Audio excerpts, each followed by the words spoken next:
how do we get people to advocate for you? How do we get them to refer whatever it is that you do, to send other people your way? And how do we create the conditions for this to happen so that you can get more customers, patients, or whatever it is? And it starts with understanding that we have to design the conditions for word of mouth to happen. If the conditions are in such a way that people don't want to talk about you, maybe it's shameful, maybe it's a bit taboo, maybe it's not something that comes to mind easily, maybe it's hard to remember. If those are the conditions, then of course word of mouth is going to be very difficult to spread.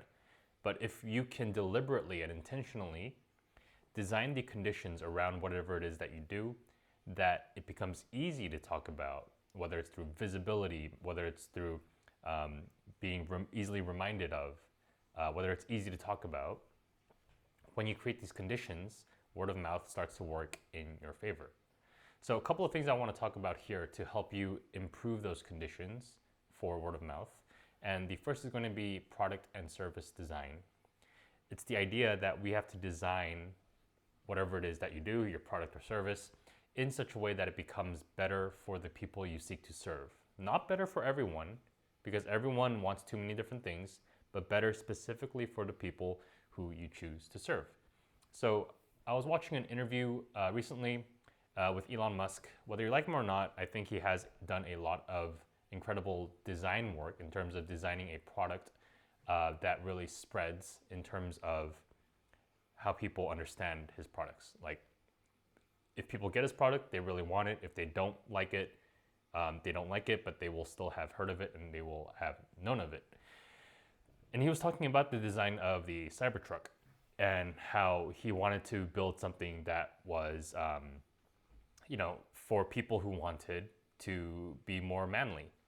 And so this is how you start designing anything. It's who is it for? What do they want?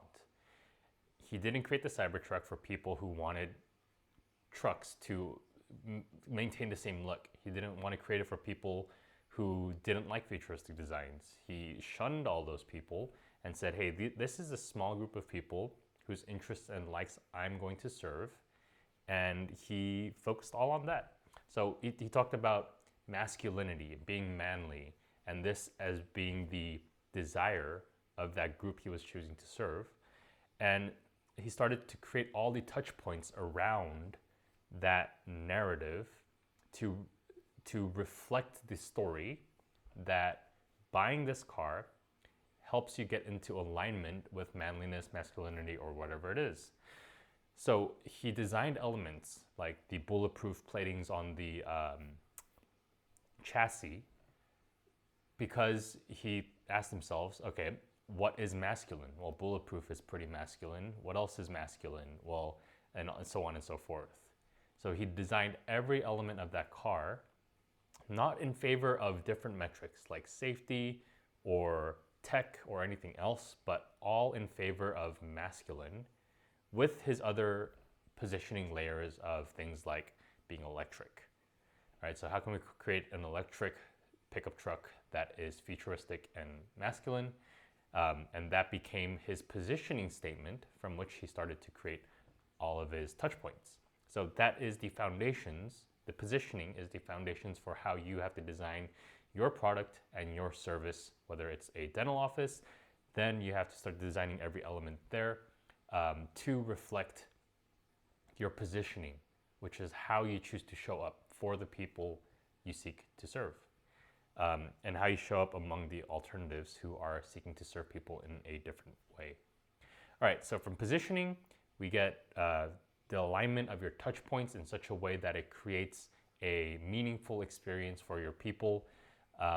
Now, we also have to create the conditions that make it beneficial for them to generously share your idea. Because the temptation is to think that, okay, they're going to suddenly start generously sharing you, but if sharing you leads to lowering their status, their seat at the table, whatever it is, if it hurts them in any way, they won't be sharing you. So how can we create the conditions such that by sharing, it's actually a selfish act, even though for you it might be generous that they're sharing you, but they're doing it because it benefits them. How can we create that condition?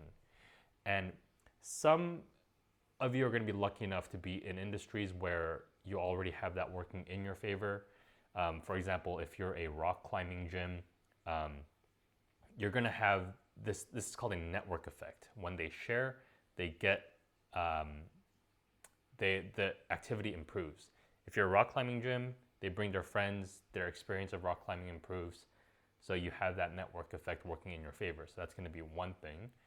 But the network effect in dentistry is elusive.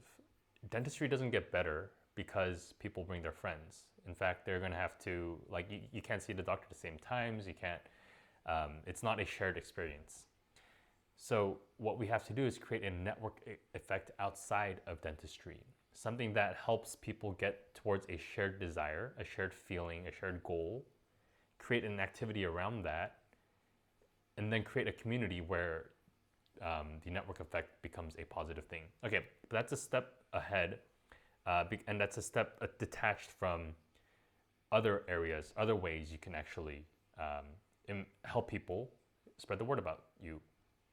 The other one is going to be ideas of status and culture and past experiences.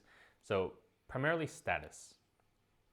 If I am the person who tells my friends and connects them with something they find useful, then it raises my status. This is the main dynamic that we're going to be leveraging beyond network effects. Network effects you can use if you want to take things to a completely different level. That's when you can start actually creating a movement around health, around dentistry, around what it is that you want people to be doing. But let's put that aside and let's talk about status. So again, if I introduce a new idea, I gain status. If I help someone, I gain status. If I, connect people to people who would like to meet each other, who otherwise wouldn't have met, then I gain status as the connector. So people gain status, they gain something when they are able to be the person who is introducing new ideas, introducing new relationships, introducing new dentists. So this is the main thing that we're going to leverage, but it really helps to become meaningful first, or else there is no point in all this status work. So that's going to be how you create the conditions for getting the word about you to spread.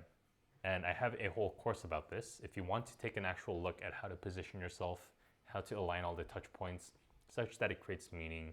If you want to learn more about how the dynamics of status, network effects, culture, past experiences all work together to create a complete system that is designed to bring you more and more word of mouth as time goes on, then check out our course. I'll put it in the description. I know you'll find it useful, so check it out. It's completely free. Thanks for watching this video. Have a good one.